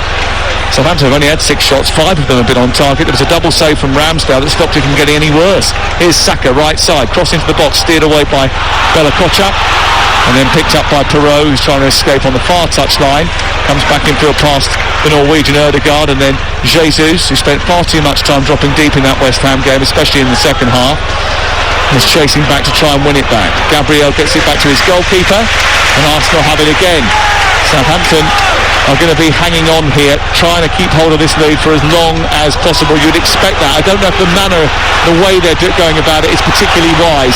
Here goes Saka over on the far side into the penalty area, left-footed towards the far post. So it's flashed past Lianco and missed by Vieira. Vieira turns to the crowd and tries to turn up the volume. I think Lianco actually got a touch on this. We'll have to see again, but it certainly looked like a really good touch, because Fabio Vieira looked like he was going to have a gift going into the back of the net. The tiniest of touches. Trossard about to come on for Arsenal. They've only played 10 minutes of the second half. Corner kick will be taken first. Martinelli. Are they going to take it first, or yeah, they are. Short into Ødegaard, back towards the angle of the penalty area. Fabio Vieira in towards Martinelli again, tries to get it onto his right foot and steers it to Zinchenko, who's got Partey alongside him. Vieira in the box, gets it out of his feet, delivers the ball towards the far post, too short and into the arms of Bazunu, and it will be cleared away. And Arsenal once again getting frustrated about the amount of time that Bazunu, who does have 6 seconds to release the ball, but he's definitely taken more time than that. Listen to that noise, listen to it. I can't believe the referee's actually allowing this, because he's definitely, every time he's hitting the ball, he's holding it for at least 10 to 15 seconds. He's been doing it since the first half, to be honest, but I still think I think I'll give a special mention to James Ward-Prowse. I think he's been brilliant. I think he's not given the Arsenal midfield any type of look in this game, and it looks like they're about to make the substitution that I kind of said that I thought Mikel Arteta would. Off comes Fabio Vieira, on comes Trossard. I think that was inevitable, that had to happen. I think Fabio Vieira's had a poor game tonight. I think he's not had any impact on the game when he has had the ball, hasn't really taken care of it. And I think Trossard, when they brought him in from Brighton, they just expected him to just kind of play hardly any minutes or be a squad player. But I think he's actually done a really good job, and he's the type of player that bringing into the game has got high intensity, he'll win everything, he'll chase everything down, and he's got quality as well. So good substitution. There's absolutely no way he felt as if he was going to come in and play only a handful of minutes. He is a player who sensed an opportunity and forced through the move, because he was desperate to be a part of this, and now he's got a role to play trying to get Arsenal back on terms in this match. Arsenal 1, Southampton 2, 57 on the clock. You're listening to TalkSport with Leanne Sanderson, the former Arsenal striker, the former England striker, and me, Sam Motherface, at the Emirates Stadium on what has been an unbelievable night, really. Watching Southampton go 2-0 in front, the noise has been terrific here. The Arsenal fans trying to roar their team back into contention. Here comes Thomas Partey. Southampton have changed their formation in the second half. They've gone to a back 5. That's invited more pressure. Here is Zinchenko wandering into midfield. He's got so much time on the ball. Out towards the left. They've become passive, Southampton. Is it the right tactic? Well, we'll find out at the end of the game if they've held on to the victory. Martinelli, Zinchenko, far post is Saka, headed away by Perot, into the left corner of the field as Southampton look at it, away by El Yunusi, but straight back to an Arsenal jersey. It's Arsenal 1, Southampton 2 on TalkSport with Now Sports. And don't forget, with the Now Sports subscription, you can stream all the Sky Sports action like Arsenal versus Southampton live right now for $11.99. No contract. Search Now Sports. Trossard on the half turn, trying to poke it through. Advantage played even though he was fouled. Referee continues as Arsenal continue down the right hand side with Saka on to Ben White, infield to Ødegaard, trying to get the ball out to Saka. It falls to him inadvertently. He tries to square it for Trossard. Jesus is trying to pick up the pieces. It takes a deflection through to Bazunu, and Bazunu picks the ball up just in front of the goal away to our left. And here's those cat calls again. Yeah, you know he's going to waste time every single time. You can see Mikel Arteta trying to push his players up. You can see it. You know, Zinchenko trying to take care of Theo Walcott, Gabriel Jesus. Every time Bazunu's got the ball, he's asking for the time. Yeah, he's given the ball away straight, kicked it straight to Partey. Partey's ball forward to release. Jesus was a little bit ambitious. It goes through to Bazunu again. If this stays this way and it gets to about the 75th, 80th minute, then there's going to be a lot of frustration around the Emirates, because I still think the Arsenal fans believe they can come into this game. But I just think sometimes when you're playing against a team like Southampton are doing in this second half, banking all 11 players behind the ball, that's when Arsenal have to be a little bit more patient. Sometimes also go route one sometimes. You know, I'm not saying play boring football and bypass the midfield, but I think Lavia and James Ward-Prowse have done a really good job tonight.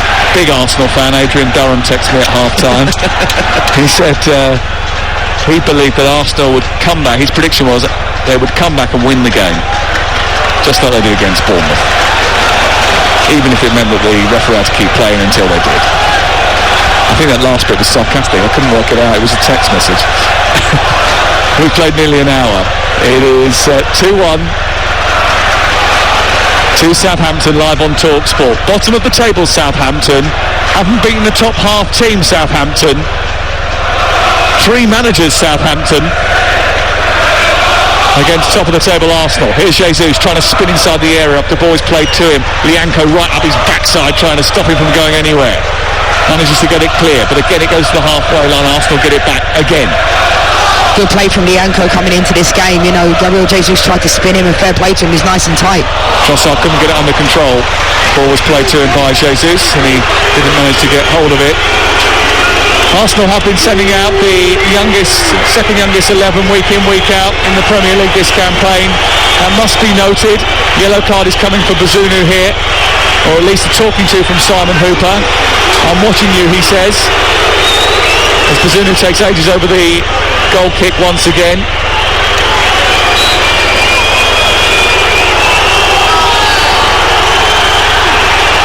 Here's the goal kick, smashed upfield by Bazunu. This will have a seismic impact on the title race if Arsenal do not win this game. If they don't win this game, they're handing the advantage over to Manchester City.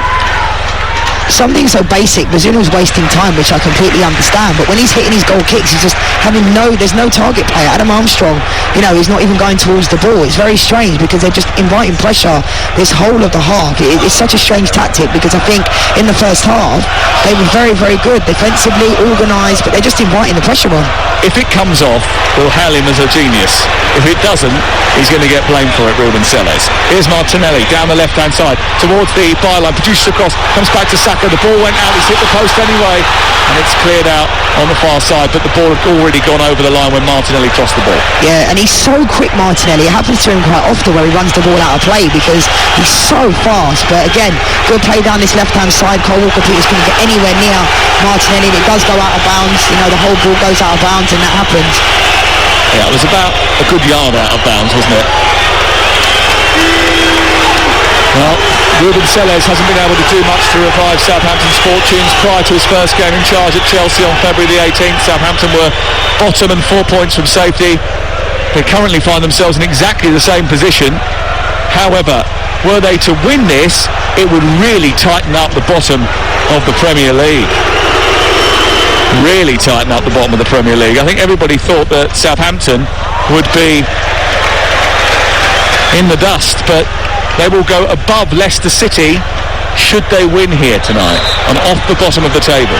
This is why the Premier League is so incredible, because Arsenal are top, Southampton bottom of the league, and no one saw this one coming at all. But you can see the referee's spoken to Bazunu every time he's getting a goal kick. He's wasting time, but he's done it for 2 or 3 more times now. The referee's not even giving him a yellow card, and you can hear the frustration mounting with inside the Emirates Stadium, and rightfully so, because this is massive. If Arsenal don't win this game, it's difficult, because they've come off the back of 2 draws, Liverpool and West Ham, but 2 good teams. But this game would be pretty devastating if they weren't to win this. Even if they were to draw this game, it wouldn't be good enough. Okay, Arsenal lose tonight. By the time we turn up to the Etihad Stadium, by the way, Romeo Lavia is having treatment on a hamstring injury inside the centre circle, so we've got another pause in play.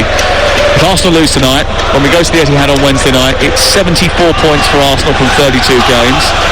When Manchester City turn up there, they'll have 70 from 30, so the gap will be 4, which means that City can afford to draw the game on Wednesday night and still have the title in their own hands. That will be 75-33 and 71-33, with the gap being 4 points and City having 2 games in hand. Yeah, I think it's more or less done if they don't win this game. That's pretty an extreme thing to say, but it's Manchester City. They're coming good. They seem to be peaking just at the right time in the Champions League as well, and you can feel it around the club. You just can. But Arsenal still have it in them. There's still long to go in this game.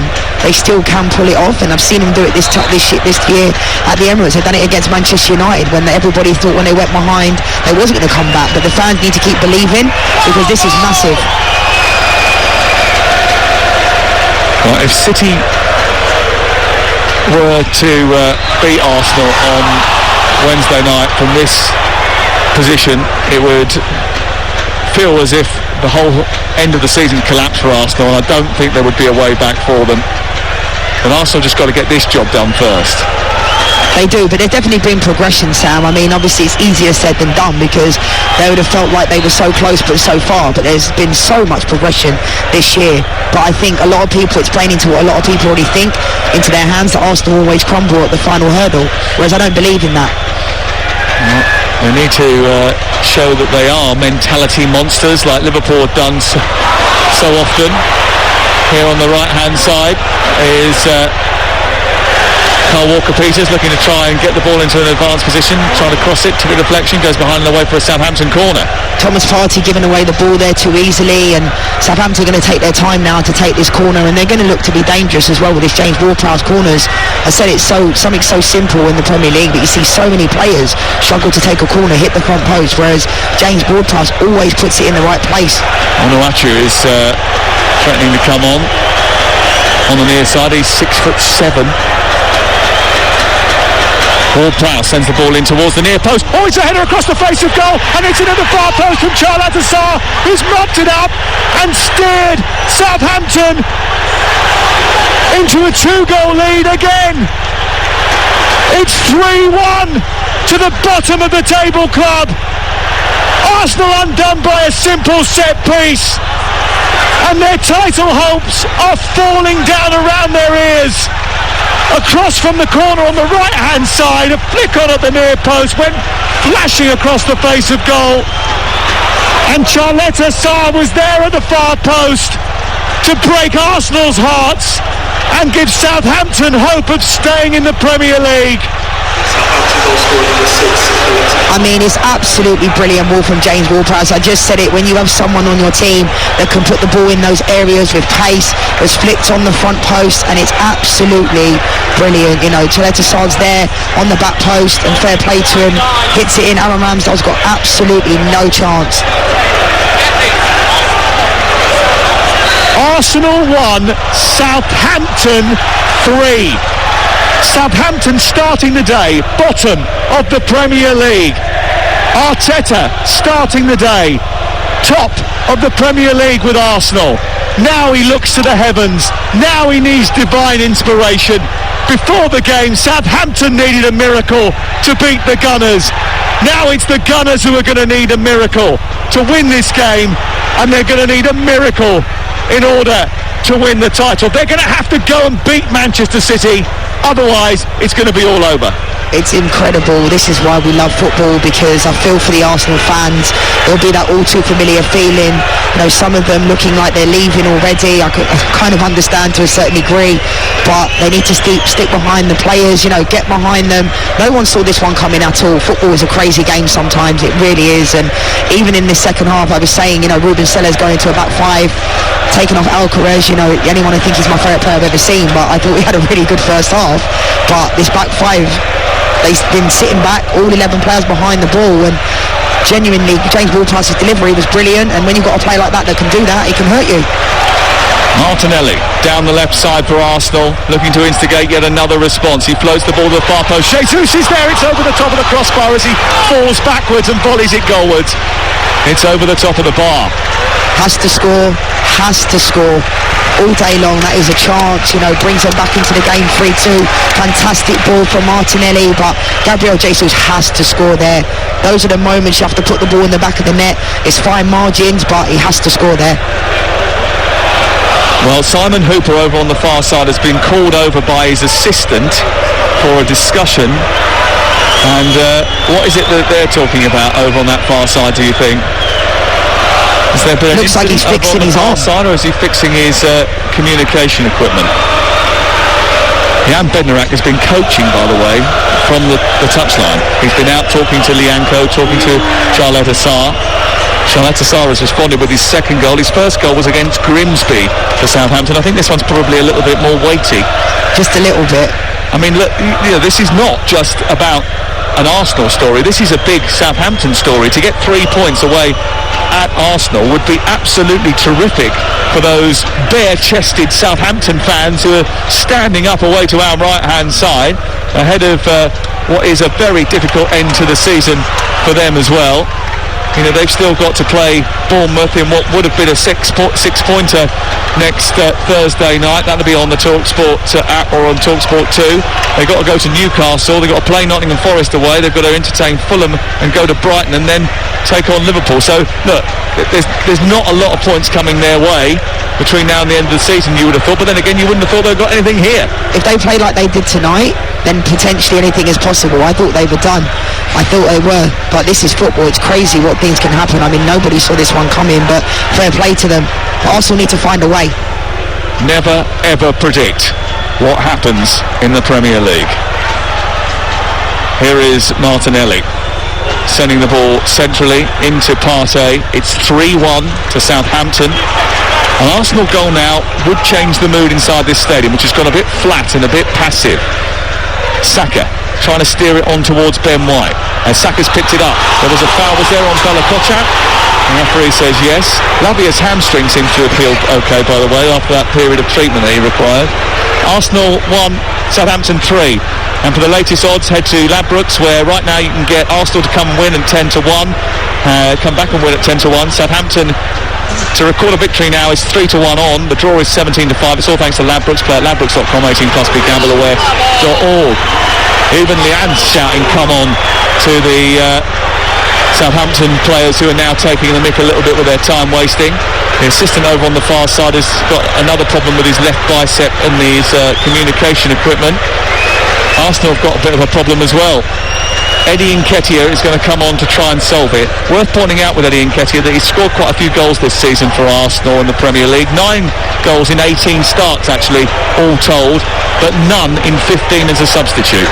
And he did well, during that period of time when Gabriel Jesus was out injured. I think he did an okay job. I don't think anybody expected him. I'm surprised that Zinchenko's going off. I know tactically they need to make a substitution, but he's an attacking-minded player. I wouldn't have taken Zinchenko off in that situation at all.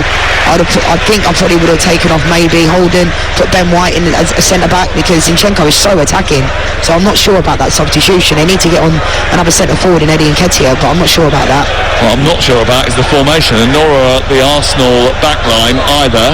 I wonder whether they're going to they can't be going to 3 at the back, Leanne, can they? No, but it also looks like Thomas Partey might be filling in there as well. Maybe they are going 3 back. I mean, they desperately need to score. So well, 3 at the back with aggressive wing-backs almost as wingers in Martinelli and Saka, possibly. Partey's definitely playing in midfield. White will play right back at the moment, and then Maybe Martinelli's just going to play left back as an aggressive left back. Yeah, it looks like that. It looks like they've gone into a 3, but that has to happen. It does, but I would have kept Zinchenko on, 100%. I'd have kept him on. Big 17 and a half minutes for Arsenal. 3-1 the score to Southampton. Southampton, who never win here. The last time they won here in the league was 1987. How old were you in 1987? I wasn't born yet. The year before I was born. Right, everyone's shaking their head and saying, I wasn't born. I wasn't born. Hugh, were you born in 1987? Yeah, he was, yeah. Me too, I was 9. Here is Holding over towards the far side. Finds Saka, cuts in. He's sandwiched between Roman Perraud and El Yunusi. It's a free kick over on that far touchline. The Southampton fans trying to recreate the Manchester City Poznan over on the far side. That'll go down well. And Arsenal fans not happy. William Saliba's wearing a big yellow puffer jacket sitting behind the Arsenal bench. He looks absolutely gutted. If you've heard any industrial language bleeding through our effects mic, I think that's because of the frustration that some of the supporters here behind us are having with the way that Southampton are conducting themselves. But they're still trying to fix the linesman's arm equipment. That's what it's been such a long delay. And Southampton are waiting to make 2 changes. It looks like that Suleimani and Onuachu is going to come on.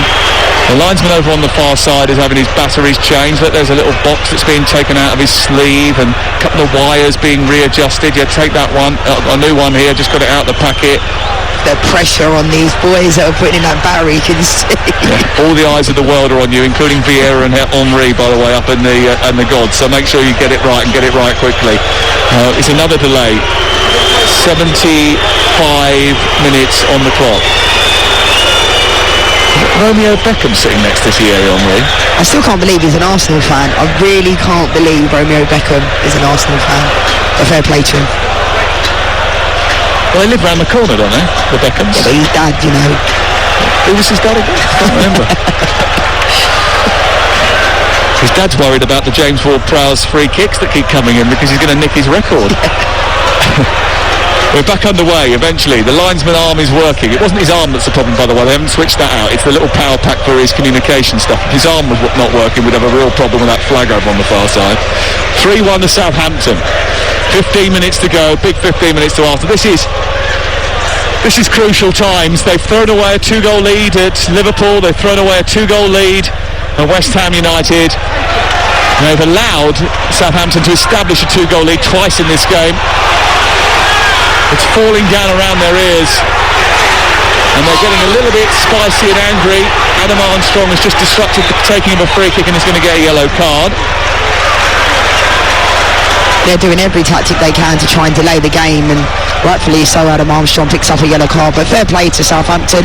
I thought they looked really good in the first half, organised, and I critiqued Ruben Sellers at half-time going in the back 5, but it seems to have worked because Arsenal can't break them down. Arsenal coming forward down the right. Saka trying to get ahead of Bella Kotchak.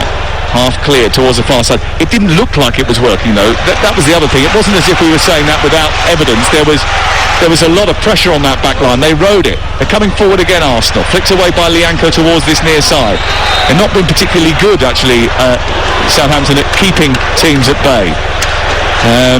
They were involved in a 6-goal thriller with Tottenham recently, but it finished 3-3. I think Arsenal would take 3-3 now. Theo Walcott coming off, and he gets a round of applause from everyone inside the stadium, despite the fact that he scored a goal which may well stop Arsenal from being able to win the title.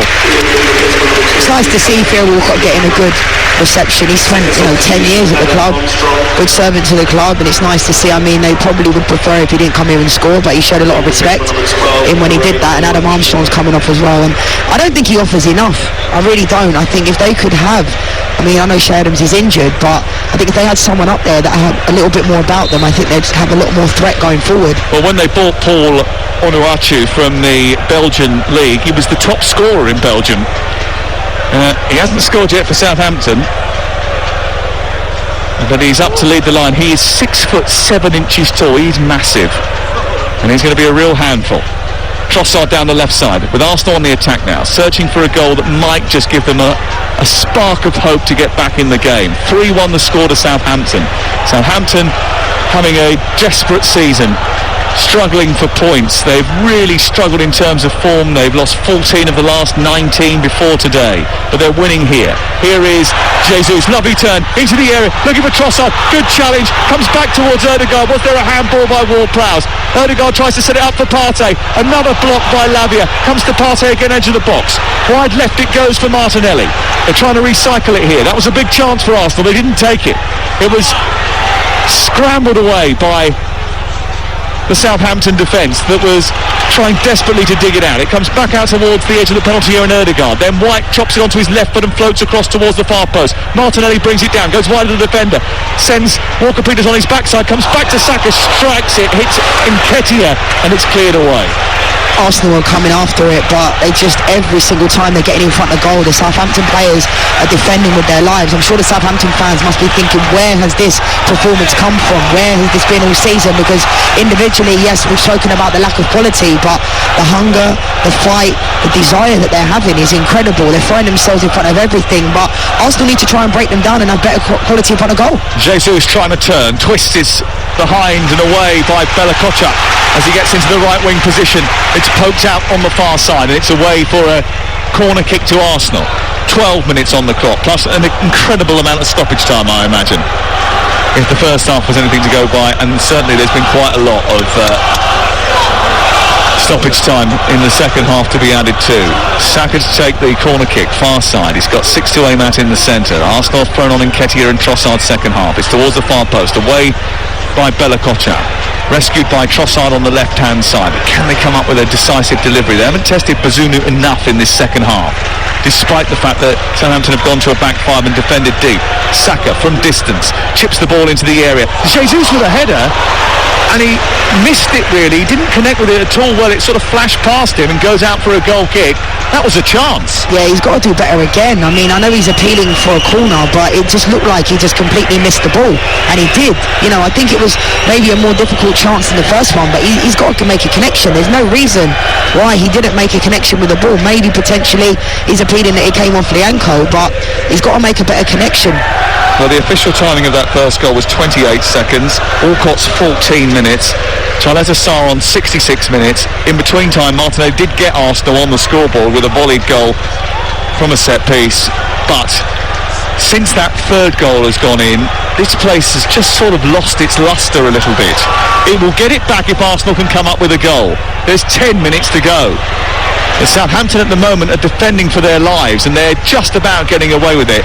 Arsenal's finishing hasn't been good. They've had a couple of big opportunities. Ben White had one cleared off the line at the end of the first half, but Bazunu hasn't had to do much in terms of making saves in this second half. And when you look at the statistics, they've had 15 shots but still only 3 on target, Leanne. That's not really good enough when you're desperate for goals and you're conceding them the way that Arsenal are.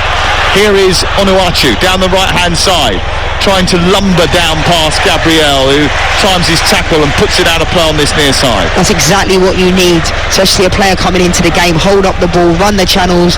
He's done a very good job there. But I think with Arsenal, they haven't really created a lot. You know, you look at their star players in Bukayo Saka, Ødegaard haven't really been in the game at all, apart from the assist that Saka got for Martinelli. But Ødegaard hasn't really had much of an impact on this game, and obviously Granit Xhaka not playing, it changes the way that Ødegaard and those types of players play, because they have to drop a little bit deeper. So taking nothing away from Southampton. Lianco into Onuachu, who dived on the floor, and then I don't know what he did with the ball. Maybe he sort of touched it with his arm, but the free kick has been given inside the penalty area away to our right hand side. So later on, 10 o'clock tonight, well in fact I'm going to tell you this now and be honest with you, it ain't going to be 10 o'clock, but just after 10 o'clock we're going to be late opening on the sports bar tonight. 03717 2233 44. That's on the basis that we've still got probably 15 minutes of this game to play, and it's only quarter to 10 already.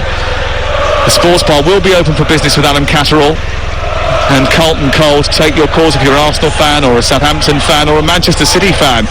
Give us a call, 03717 2233 44. And on Monday morning, the breakfast show will be back. If you listen to the breakfast show this morning, I was streaming it on YouTube, watching Ali, Kenny Miller and Alan from Ayr Racecourse. Laura and Ali will be back on Monday to pour over all the weekend's results. I don't think Laura will be particularly happy after this result if it stays as it is. She'll be on air from 6 o'clock on Monday morning. And if you fancy something different, then Chris Evans' breakfast show is on Virgin Radio at 6:30 every morning, every weekday morning. They had Niall Horan and Gunther Steiner from Drive to Survive on during the course of the week. They also had Dexter Fletcher and Lenny Henry on this week as well. That's Virgin Radio. Here on the edge of the penalty area, Arsenal trying to probe and look for a way back into this game. Saka trying to go down the outside of Perot, gets it left-footed, sends it towards the near post. It's through post to Bazunu. Just sums up their night, really. I mean, they were all lining up on the back post. It was good play from Bukayo Saka to cut inside, but it goes straight into Bazunu's hands, and we know what he's going to do now. He's going to waste time, and you can see Eddie Nketiah just kind of lurking around, waiting for him to drop the ball down, but he's taking forever, Bazunu, every single time he's getting the ball. But Arsenal have only got themselves to blame, really. I mean, I know it's easier said than done, because, you know, losing in a game like this at home against Southampton, bottom of the table, is not acceptable. You know, giving away 2-goal leads isn't really acceptable in a title race. You're not going to win the league like that. Manchester City don't do that, do they? And that's why they always seem to win. Manchester City coming into form at just the right time. They've dropped hardly any points in the last few matches, where Arsenal have been dropping them for fun. It's why they've been able to catch up, and it's why, if it stays like this, Manchester City will be, well, they're already hefty favourites. They'll be bigger favourites tonight. The meeting of the two is on Wednesday, and it's do or die now for Arsenal. Here is Saka inside the area. He thinks he's fouled by Ward-Prowse. Simon Hooper says, get up, play on. No penalty.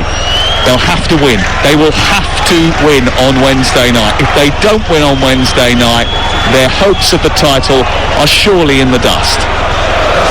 Here is Martinelli. Back to Gabriel. On halfway is Partey down the left channel. Nketiah gets fouled needlessly by Lianco, gives away a free kick, and there's another substitution being made here. And Reece Nelson, he of dramatic late goal fame, can he replicate that again? Unlikely.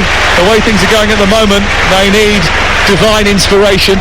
But Nelson is on, and Martinelli is off for the final 6 minutes of this game.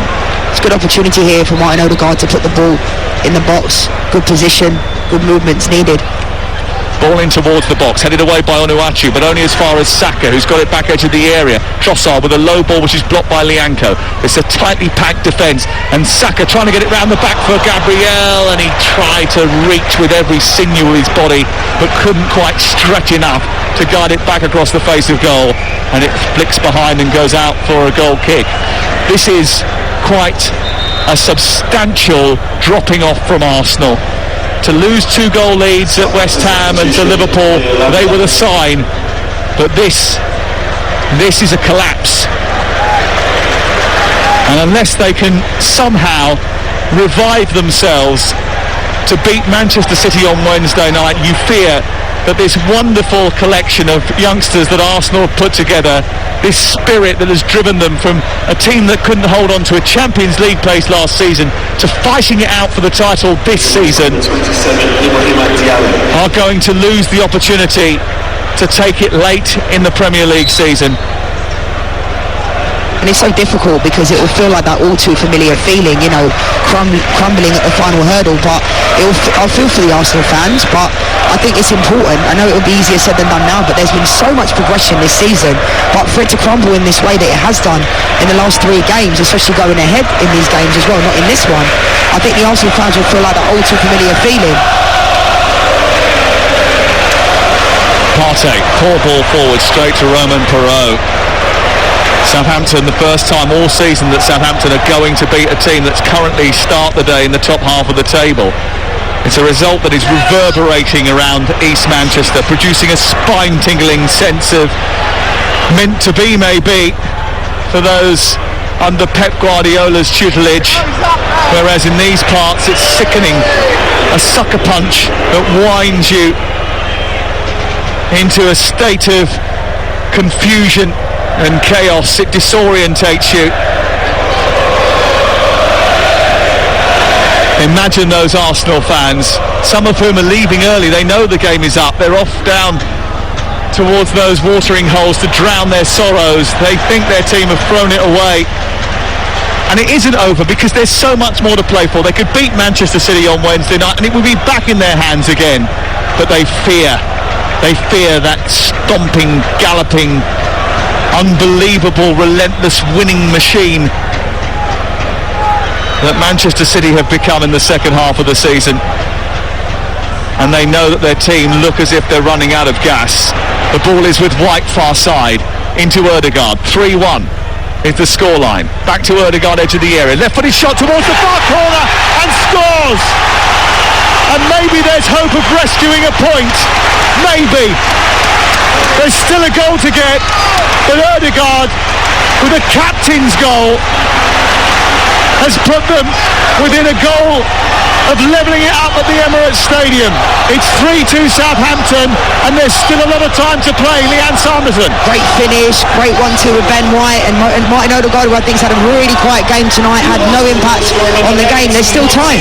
There is still time, but Arsenal need two. They don't need one, Sam. They need two. But fair play to them. They're coming back into the game, and there's still enough time.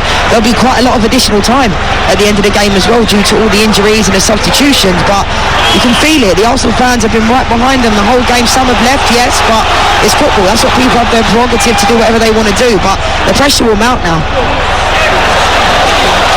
Well, another goal now, and all of a sudden they'll start to believe that they can turn it round completely. I mean, we've played only 85 minutes, and there is going to be, I think, at least 7 or 8 added on, if not more, at the end of this game. That's a good chunk of time for Arsenal. Ball sprayed by Ødegaard out towards this near side. 89 minutes on the clock. And here is Gabriel back into Thomas Partey. There's the 89th minute. So 1 minute plus added time. Is that enough time to get an equaliser? Is it enough time to get 2? Maybe not. But they've got to give it a go, Arsenal. The season rests upon it. Ødegaard into Nketiah, touched it back. Jesus blocked by Lianco and steered towards the near side. Great play. I was waiting for the net to ripple. It almost looked like it could have been a handball as well, but you can feel it. I feel like a goal's coming, Sam. I really do. Gabriel down the left towards Ødegaard. The stadium will have its roof taken off if there is a goal here. Down the left it goes to Gabriel again. Plays it against the knees of Walker-Peters. Arsenal have got to get everyone forward. They've got to come up with something. We're going to see how much added time is given to this game in just a moment. Trossard sends it through, right the way through. Comes back to Nelson. Steered back into the open penalty area. And it's in by Saka!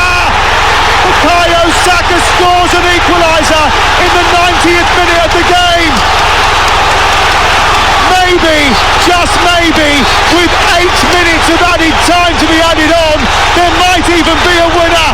And all those who have left the Emirates Stadium are clambering up the stairs. Let me in, let me in, let me in. Wow, I'm going to do the lottery, Sam, because I said I could feel it coming, and you could. I mean, Arsenal could definitely do this now. 8 minutes, great ball from Trossard, plays to Reece Nelson, and Bukayo Saka's there to tap it in, and this place has absolutely erupted. I wonder if all those people that have left will be trying to get back into the stadium. Absolutely incredible, incredible. The noise. Unreal. The game even more bizarre and dizzying. It's a match that knocks you off your feet. Football, eh? Bloody hell. Unbelievable. It really is. 8 minutes. I mean, it's possible. I feel for Southampton, but this is what Arsenal have done this season. You can feel it. There's a different feel around the squad, the team, the Emirates, and it's incredible. It really is. Here they come again. Nketiah nodding it down, looking for Jesus, away by Lianco. There's 8 minutes of added time to play. We've played only 1 minute and 18 seconds of those. It's on to Trossard, round the corner. Ødegaard now. They just need a goal, Arsenal. Just a goal. They got a late goal at Aston Villa, a late goal against Bournemouth. Can they get one here? Here's Gabriel. On to Partey. Partey now coming forward. Edge of the penalty area is Reece Nelson. The noise is deafening here at the Emirates Stadium. Can Arsenal come up with a goal? Trossard threatening to shoot. Gets to the edge of the penalty area. Does shoot left footed. Hits the top of the crossbar. Wow. What a strike from Trossard. what a strike. It looked like he was going to, potentially pass it, but he got it. His opportunity, you can see all the players are going absolutely mental at the fans to keep going. You can see James Ward-Prowse now sitting down, looking like he's going to waste some time, but great. I mean, this is fantastic. The fans have been behind them the whole game, and what an atmosphere it is at the Emirates. This game has been absolutely brilliant, and none of us saw this coming at all, and Arsenal can definitely get this win. They definitely can. And they have to win. Draw isn't good enough. They've shown great character to come back into this game, because at one point it looked like they were done. But they have to win this game. Draw isn't good enough. Just take it in.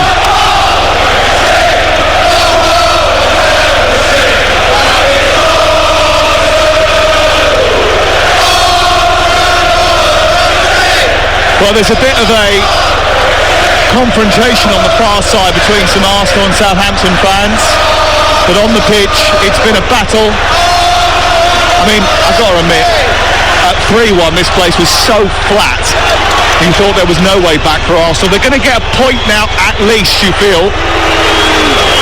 Can they get a winner? We're in the 48th minute.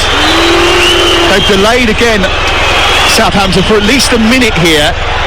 So we should play at least 54, 55 minutes in this second half. There's still time. Trossard, poor ball, given away to Sulemana on the right-hand side, encouraging an attack. Towards the far post it goes. It goes past Onuachu and then further clear by White, picked up by Jesus, who's fouled by Diallo, who's come on as a substitute in the melee. It's a yellow card. Free kick to Arsenal. They need to get it moving quickly. 49 minutes on the clock. We had 8 added. So we're into the 95th minute now. Here we are. The ball is on the halfway line. Ødegaard coming forward, plays it wide towards the right-hand side. Is there a goal in Arsenal that will keep the title showdown alive on Wednesday night to such an extent that it will still be in their hands? It will be up to them still. If they get a goal, it will be. If they don't, they have to win against Manchester City in order for it to be in their command. Saka has it far side, meanders into the centre. Trossard now, they need his poise. Onto Saka, flicks it on. Jesus trying to juggle with it, goes down, wants a penalty kick. It's set back for Trossard, picked up by Nelson, narrowly wide. Took a deflection and went behind. Jesus still wants a penalty. From first look, it didn't look like a penalty to me. I think his first touch lets him down. I think, again, he has to do better. I think sometimes he shows great athleticism and pace, but he sometimes just needs to slow it down a little bit. I don't think that's a penalty. Corner kick for Arsenal. 50 minutes played. Ramsdale's asking if he can go up. No, you can't. Partey moves into the penalty area. Trossard asking a question. Andre Marinard getting barracked by Arteta. Corner kick to be taken away to our left. Listen to the North Bank roar. Arsenal flooding everybody towards the goal away to our left. 3-3 the score. In by Trossard. Flicked on at the near post. Loose inside the penalty area. Southampton try to clear and do manage to get it clear. It's up towards the halfway line. It's going to be a red shirt that gets there first. In Nelson, who shrugs off the player that was chasing behind him. They've turned the ball over. They're coming up the field down the left side. Arsenal on the attack again. Minute number 51. It's picked up by Gabriel Jesus. He's played it infield towards Gabriel. Gabriel strides forward now, needs an outlet. Reece Nelson provides it down the left touchline. He twists, he turns, he gets it onto his right foot, produces a cross, steered away by the defence. It's won back by Nelson. He gets up, is told to get up by the referee. They can't clear their line, Southampton. It goes over the halfway line, but Ramsdale has got it. They need composure. They need just one big chance. They need an opportunity. If they get it, they must take it. Maybe the season is in the balance here. 3-3. Ball into the box is a poor one from White. Jesus keeps hold of it, edge of the penalty area. Ward-Prowse gets it clear. It's as far as El Yunusi. He tricks his way past Partey and drags Southampton up the pitch. The ball is lost in midfield, but it bounces through to Ward-Prowse as a free kick for El Yunusi, and more time will be wasted. That was a foul, and initially, about 2 minutes ago, we never had a moment to take a breath. Diallo's gone flying because Reece Nelson just body checked him. It was definitely a foul, but I think the referee was never going to give it because he's here at the Emirates and the fans would have gone mental. But now it's a free kick to Southampton. Arsenal haven't won the title in 18 years. You can sense the tension. Will the fact that they came back from 3-1 down and 2-0 down give them the confidence to go into that game on Wednesday night believing they can win, or will there be too much damage done in the last 3 matches? No, I think they will give them more confidence than the belief. I mean, the fact that they looked like at one point when it was 3-1, they never looked like coming back into this game. But they have done, they've shown great confidence. It won't feel that way because they need to win. A draw isn't good enough. We played the 7 of the 8 added minutes here, but there will be more. Live on TalkSport, 3-3 the score. Away by Southampton up into the Arsenal half of the field. Arsenal need to get it at the other end. White hits it over his head. Someone needs to get their foot on the ball. Partey will do that. Now Trossard, and they start to sprint forward like the Red Arrows up towards the halfway line. Nelson takes it on down the touchline. He's got Gabriel in advance of him.